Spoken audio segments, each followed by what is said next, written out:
Hello बच्चों, कैसे हो सब लोग। आई होप सब लोग बहुत अच्छे होंगे। आज हम लोग पढ़ने वाले हैं क्रोमोसोम और क्रोमैटिन के बारे में। जैसा कि हमने हमेशा पढ़ते हैं कि सेल होती है, सेल मेम्ब्रेन होती है, उसके अंदर न्यूक्लियस होता है। पर हमको ये पढ़ना है कि न्यूक्लियस के अंदर भाई साहब क्या रखा हुआ है।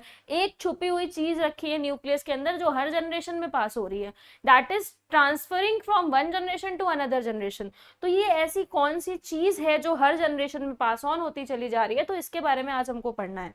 तो रेडी हो सब लोग? थम्स अप दे दो जो जो रेडी है। चलो, क्रोमोसोम एंड क्रोमैटिन है क्या? क्रोमोसोम और क्रोमैटिन में क्या कोई अंतर है? क्या क्रोमोसोम और क्रोमैटिन भाई भाई हैं? क्या ये दोनों बहने बहने हैं? कौन है ये क्रोमोसोम क्रोमैटिन, हमको ये पता करना है। तो जो क्रोमोसोम है, क्रोमैटिन है, कह सकते हो कि दोनों एक हैं। क्या कह सकते हो? दोनों एक है। जैसे कि इसको ऐसे समझो कि आप जब घर पे हो तो क्या हो, आप क्रोमैटिन पैजामा टी शर्ट बढ़िया पहने हुए हो, बढ़िया कूलर चल रहा है, बढ़िया एसी चल रहा है, आराम से फैल के सो रहे हो, तो क्या हुआ? क्रोमैटिन। लेकिन अब आपको बाहर जाना है तो क्या करोगे? उठोगे, तैयार होगे, बाल अच्छे करोगे, थोड़ा मेकअप वेकअप लगाओगे और उसके बाद एकदम सेट होके बाहर निकल जाओगे, तो उस समय आप क्या बन गए? क्रोमोसोम। यानी कि क्रोमैटिन बिखरा हुआ पड़ा है, ठीक। क्रोमोसोम कंडेंस फॉर्म में है। सो जब क्रोमैटिन को कंडेंस करते हैं तभी क्या बनता है? क्रोमोसोम बनता है। तो आई होप समझ में आ गया हो कि घर पे फैले हुए हो तो क्रोमैटिन हो, सच धस के बाहर जा रहे हो तो क्या हो? क्रोमोसोम हो। अब चलिए इसी को आगे देखते हैं। नेक्स्ट आता है क्रोमोसोम है क्या। तो ये जो आपको दिख रहा है ये पूरा स्ट्रक्चर क्या है? क्रोमोसोम है। अच्छा, ये फिर ये एक पार्ट ये है, एक पार्ट ये है, एक पार्ट ये है और एक पार्ट क्या है? ये। अच्छा ये बताओ, क्या ये दोनों एक दूसरे से के जरा एकदम सेम टू सेम नहीं लग रहे हैं? क्या ये और ये एकदम सेम टू सेम नहीं लग रहे? सेम टू सेम लग रहे हैं ना। देखो कितना सुंदर कलर है, आजकल बहुत चल रहा है लैवेंडर कलर, बहुत ज्यादा वो चल बहुत ज्यादा फेमस हो रखा है। तो ये क्या है? ये दोनों सेम है, इसलिए इनको बोलते हैं सिस्टर क्रोमैटिड। इसलिए इनको क्या बोला जाता है बच्चों? इनको बोला जाता है सिस्टर क्रोमैटिड। ये दोनों बहनें हैं। क्या है? ये दोनों बहनें हैं। अब बात आती है कि मैम हम समझ गए कि क्रोमैटिन क्या होता है, हमको ये समझ में आ गया कि क्रोमोसोम क्रोमैटिन सेम है, लेकिन क्या आप हमको ये बता सकती हैं कि क्रोमोसोम किन चीजों से बना है? क्रोमोसोम में ऐसा क्या स्पेशल है? तो मैं हूं ना, बताऊंगी। देखो, तो क्रोमोसोम इज अ स्ट्रक्चर जो कि डीएनए से बना है। किससे बना है? डीएनए से। अब ये डीएनए क्या है? DNA is a deoxy ribonucleic acid. DNA is a deoxy ribonucleic acid. तो ये किससे बना हुआ है? क्रोमोसोम। क्रोमोसोम बना हुआ है डीएनए से, और साथ ही साथ किससे बना है? प्रोटीन से। और जिस प्रोटीन से ये बना हुआ है उसको क्या बोलते हैं? हिस्टोन बोलते हैं। उसको क्या बोलते हैं? हिस्टोन बोलते हैं। तो जब भी आपसे कोई पूछेगा कि क्रोमैटिन क्या है, तो आप क्या कहोगे? क्रोमैटिन क्या है भाई? क्या कहोगे? बता दो जल्दी से। गुच्छा मंझा उलझा हुआ है, पतंग उड़ा रहे हो, छत पे मंझा ऐसे फैला हुआ है जमीन पे, तो क्या है? क्रोमैटिन। अब मंझे को सुलझा के ऐसे लटाई होती है ना, उसमें लपेट दे रहे हो, तो ये क्या हो गया? क्रोमोसोम। क्या हो गया? ये बहुत गंदा बना है, सॉरी फॉर माई गंदी ड्राइंग। ये क्या है? क्रोमोसोम। सही कर देते हैं, रुको इसको सब हटा दो। ये क्या है? क्रोमोसोम। और ये बीच वाले जैसे स्ट्रक्चर से जुड़ा होता है उसको क्या बोलते हैं? सेंट्रोमियर। सेंट्रोमियर क्या करता है? क्रोमोसोम को दो सिस्टर क्रोमैटिड्स में डिवाइड करता है, तो इसको क्या बोलते हैं? सेंट्रोमियर बोलते हैं। अब लोकेशन क्या है? ये कहां पर पाया जाता है? तो न्यूक्लियस में पाया जाता है। न्यूक्लियस में जो यूकैरियोटिक सेल्स होती हैं, यूकैरियोटिक सेल यहाँ पर स्पेशली क्यों लिखा है? क्योंकि बेटा जो प्रोकैरियोटिक सेल होती है ना, उसमें तो न्यूक्लियस ही नहीं होता। प्रोकैरियोटिक सेल में तो वेल डिफाइंड न्यूक्लियस होता ही नहीं है, और ना कोई ऑर्गेनेली होती है। तो जब न्यूक्लियस नहीं है, ऑर्गेनेली नहीं है, तो वहां पे डीएनए कहाँ होगा? तो इसलिए यूकैरियोटिक सेल्स में ये पाया जाता है। फंक्शन इसका क्या है? It carries the DNA from parent to the offspring. In this way genetic information is transferred. यानी कि क्रोमोसोम क्या है? क्रोमोसोम एक तरह का व्हीकल है। क्या है? एक तरह का व्हीकल। इसको हाँ ई रिक्शा समझ लो। क्या है? ये एक तरह का व्हीकल है। व्हीकल है और किसको लेके जाता है? डीएनए को लेके जाता है। किसको लेके जाता है बेटा? डीएनए को लेके जाता है। ठीक है। अब डीएनए के अंदर ऐसा क्या होता है जो जाता है? डीएनए के सेगमेंट्स में प्रेजेंट होता है जीन। डीएनए के सेगमेंट में ही तो प्रेजेंट होता है जीन, जो कि पर्टिकुलर कैरेक्टर के लिए क्या करता है, कोडिंग करता है, पर्टिकुलर कैरेक्टर के लिए क्या करता है, कोडिंग करता है।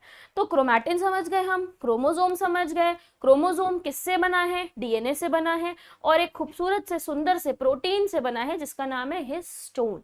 ठीक है, इतनी चीज हमको समझ आ गई। दूसरी चीज आपको ये बताता है कि ये पाया कहाँ जाता है, न्यूक्लियस के अंदर पाया जाता है। कौन से सेल्स में पाया जाता है, यूकैरियोटिक सेल्स में पाया जाता है। दूसरी चीज है फंक्शन क्या है इसका, it carries the DNA from parent to the offspring. अच्छा, ये ऑफस्प्रिंग क्या है, क्या स्प्रिंग रोल है, नहीं। बच्चे को हम बायोलॉजी में क्या बोलते हैं, ऑफस्प्रिंग, यानी कि यंग वन को या चाइल्ड को हम क्या बोलते हैं, यंग वन को हम क्या बोलते हैं, ऑफस्प्रिंग बोलते हैं, स्प्रिंग रोल नहीं है ये।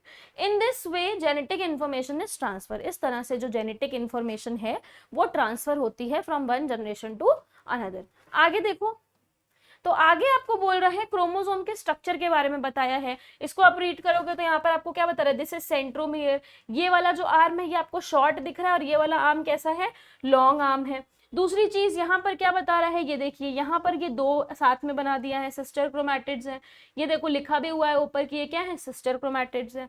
तो ये आपको स्ट्रक्चर ऑफ क्रोमोसोम बताया गया है कि each chromosome in it condensed form as visible during the start of cell division, यानी कि जब सेल डिवाइड करना शुरू करता है तो क्रोमोसोम आपको विजिबल होते हैं, जिसमें दो क्रोमैटिड्स होते हैं। क्या होते हैं, दो क्रोमैटिड। अब क्रोमैटिन और क्रोमैटिड में कंफ्यूज मत होना, सेंट्रोमियर से ये जो पकड़े हुए ये वाले सिस्टर है ना, इन बहनों का नाम क्रोमैटिड है, इन बहनों का नाम क्रोमैटिड है, पूरे का नाम क्रोमोसोम है, बहनों का नाम क्रोमैटिड है। दूसरी चीज बोल रहे हैं this point of attachment centromere बोलते हैं, it appears as a small constricted region, the centromere also serve to attach the spindle fiber during cell division. Each chromosome and F centromere is located at the particular site. As the spindle fiber contract, the sister chromatid are separated at the is pulled away from the, देखो इसमें क्या बता रहा है, थोड़ा सा यहाँ पे मिस्टेक्स है।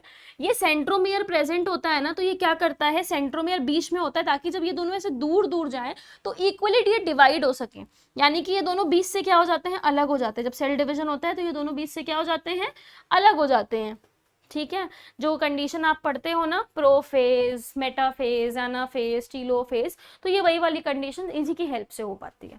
दूसरी चीज, आप जब आगे आओगे ना तो यहाँ पर आपको दिखेंगे सर, और जैसा कि हम हमेशा बताते हैं कंप्यूटर का हमारा बैच है जिसमें आपको एनरोल कर लेना है जल्द से जल्द।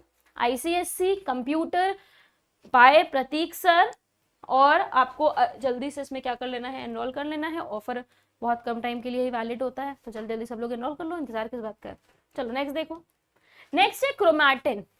The chromatin material that constitute the fiber is formed of two. अभी अभी मैंने बताया था कि चाहे क्रोमैटिन हो चाहे क्रोमोसोम हो, दोनों क्या है, सेम ही बात है।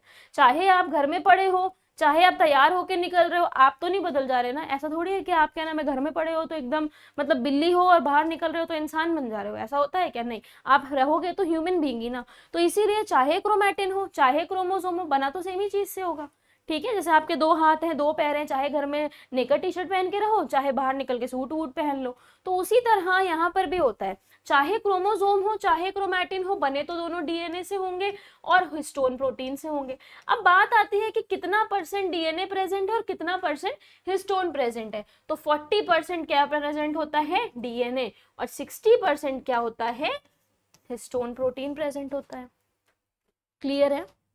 नेक्स्ट देखिए, नेक्स्ट है स्ट्रक्चर ऑफ क्रोमैटिन। ये देखिए ये क्या है, स्ट्रक्चर ऑफ क्रोमैटिन फाइबर है। ये आपको क्या दिख रहा है, डबल हेलिक्स स्ट्रक्चर दिख रहा है, और ये डबल हेलिक्स स्ट्रक्चर यहाँ स्ट्रैंड से आपस में क्या दिख रहा है आपको, बॉन्डिंग से कनेक्टेड है। ये कैसे कनेक्टेड है, इसमें अभी हम नाइट्रोजनस बेस के बारे में जब आपको डीएनए का स्ट्रक्चर समझाएंगे तो उसमें आपको ये नाइट्रोजनस बेस के बारे में बताएंगे कि नाइट्रोजनस बेस में क्या प्यूरिन्स होता है, पिरिमिडीन होता है। प्यूरिन हमेशा पिरिमिडीन के ऑपोजिट आता है, जो एडेनिन थाइमिन के साथ डबल बॉन्ड बनाता है, ग्वानिन साइटोसिन के साथ ट्रिपल बॉन्ड बनाता है। डीएनए में क्या होता है, थाइमिन होता है। आरएनए के केस में क्या होता है, यूरैसिल होता है, जो कि आरएनए को मोस्ट रिएक्टिव बनाता है, जिसकी वजह से आरएनए पे विश्वास नहीं किया जाता और उसको जेनेटिक मटेरियल हम नहीं मानते हैं, उसको इन्फॉर्मेशन नहीं देते, जबकि डीएनए को हम जेनेटिक मटेरियल मानते हैं। आरएनए हमारा प्रोटीन कोड करता है। तो ये हमने क्या समझा, क्रोमोसोम का स्ट्रक्चर समझा, अब हम नेक्स्ट पे क्या समझेंगे, आपको जो नेक्स्ट लेक्चर आएगा उसमें हम समझेंगे डीएनए के बारे में कि डीएनए कैसा है। तो अभी जो हम लोग ने समझा वो क्रोमैटिन समझा, क्रोमोसोम समझा, क्रोमोसोम किससे बना है, क्रोमोसोम क्या नाम है, क्या कंटेन करता है डीएनए, और फिर हिस्टोन प्रोटीन कंटेन करता है। नेक्स्ट में हम पढ़ेंगे कि डीएनए के अंदर किस तरह से डिवीजन है, डीएनए के अंदर जीन कहाँ प्रेजेंट है। आई होप आप लोगों को ये जो सेशन चल रहे हैं बहुत पसंद आ रहे होंगे, तो साथ में आप लोग बने रहिए और ऐसे पढ़ाई करते रहिए, क्योंकि अभी जो है ये अप्रैल का सेशन है। अभी से अगर आप लोग हम लोग के साथ साथ चलेंगे तो पूरे साल पीछे होने की कोई भी चांस नहीं है, लेकिन अगर अभी से आप लोग पीछे हो जाएंगे तो फिर स्पीड पकड़ना थोड़ा सा मुश्किल हो जाता है। तो जस्ट ट्राई करिए कि कोई भी बैकलॉग ना हो, साथ साथ पढ़िए। जो भी डाउट हो कमेंट सेक्शन में कमेंट करिए, आपके सारे डाउट भी सॉल्व किए जाएंगे। Thank you so much, bye bye, take care.